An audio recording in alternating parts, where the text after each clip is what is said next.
Good morning, everybody. Welcome back to the channel. I am AmalgamAsh, and I'm here with a question. Should you use MV3D and MZ3D in 2022? I'm really sorry. What a clickbait question. I have to be that YouTuber. You know, it's for the algorithm, okay? Well, the predictably AmalgamAsh-ish answer is, of course, eternally. It depends on your project needs. If you're looking for a way to make a role-playing game that can utilize 3D graphics and sprites in a way that might be reminiscent of the golden era of PlayStation, I mean, the first PlayStation, then MV3D and MZ3D are still great choices. I'll be the last person to gatekeep any engine, so I'm not here to compare any of these engines without knowing what your own specific needs are, and I don't think it's wise to call out any single choice, as each of these engines does meet specific needs that no two developers necessarily share. Having said that, there are considerations for this engine and this plugin that I would encourage you to take in this year and any other year going forward, and I will amend this list if any of these become deprecated. So here we go. 1. RPG Maker MZ may have future updates that add to its abilities, and plugin developers are always making new plugins that you can acquire, usually for free, to enhance the engine's functionality. On top of that, the 3D plugins themselves are still being developed. The creator of the RM3D plugins, QtVirus, isn't extremely active on Twitter or Discord, but she does respond to questions asked directly of her, and did give us a little bit of info concerning what part of the plugin she is working on next. 2. You may have heard that the plugin is slow for some users, and in some cases this is still true. Adding to this, certain projects run fine for select developers while the deployed games run very poorly on user hardware. Sometimes the situation is switched, even in some cases where the hardware is more than adequate and should be expected to run the software. However, this can be boiled down to two reasons which, if you already have the plugins, you should address as soon as you can. Firstly, ensure that your RPG Maker version is up to date to the latest version. Secondly, make sure your NWJS is up to date.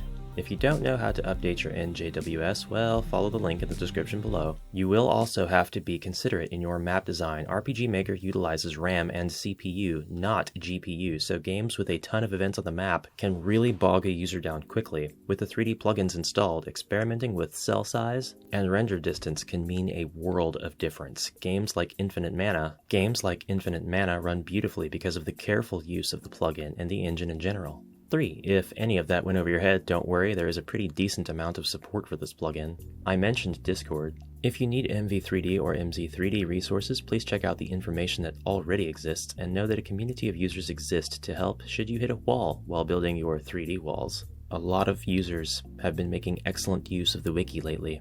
And if you are more inclined to follow a video tutorial, it would be remiss of me not to mention Riku on YouTube, who has very thorough courses for both MV3D and MZ3D. These are of course linked on the wiki. I myself have a few shorter, more nuanced videos on MV3D, including a frequently asked questions series with more to come in the future. 4. There are good examples of games that have been made using these plugins. I have a playlist right on my channel you can check out where I explore the numerous projects created by MV3D and MZ3D users. It is worth noting that some of them contain mature themes, but nothing that YouTube doesn't allow.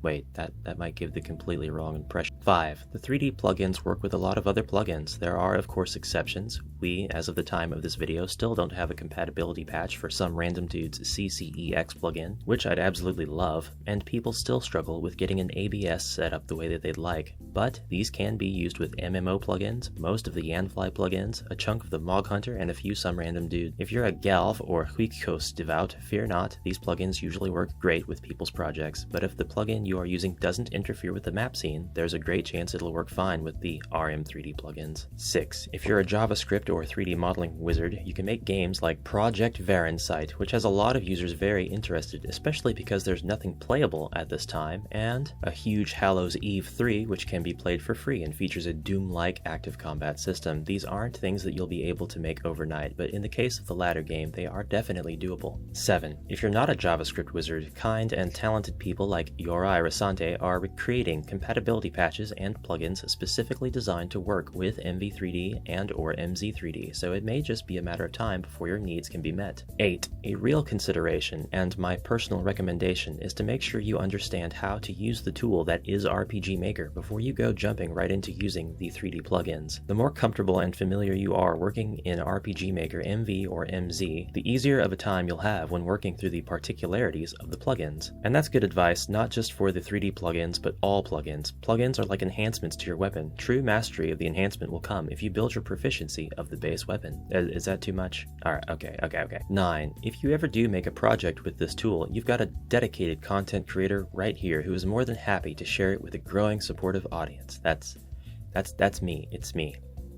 I'm the YouTuber. 10. This last consideration applies to every engine out there. Every new engine, old engine, nuanced engine, open source engine, coding, noding, drag and drop, upcoming. You may have heard that engine name here is bad because it doesn't do this thing that I want good enough, or it's too slow, or just use Unity, lol lol lol lol lol. I'm here to remind you that none of this matters. When you pair up a given tool against another, you'll find all sorts of differences that make one choice seem objectively better or worse. But none of it matters if you aren't making or planning to make a game to begin with. I've echoed this before, but figure out what your project needs will be, then decide which engine best fits those needs. If multiple engines do, then you can start the objective comparisons, which will make sense for your project in context. We'll take a deeper look at engine choices very soon, and this we can do, I promise, without the bias of pushing one engine above others. And that's kind of it, just my take and my own list of considerations to make. You may have some of your own, and I'd invite you to place them in the comments below. Thanks so much for watching, and as always, I hope you have a great day. I'll see you tomorrow,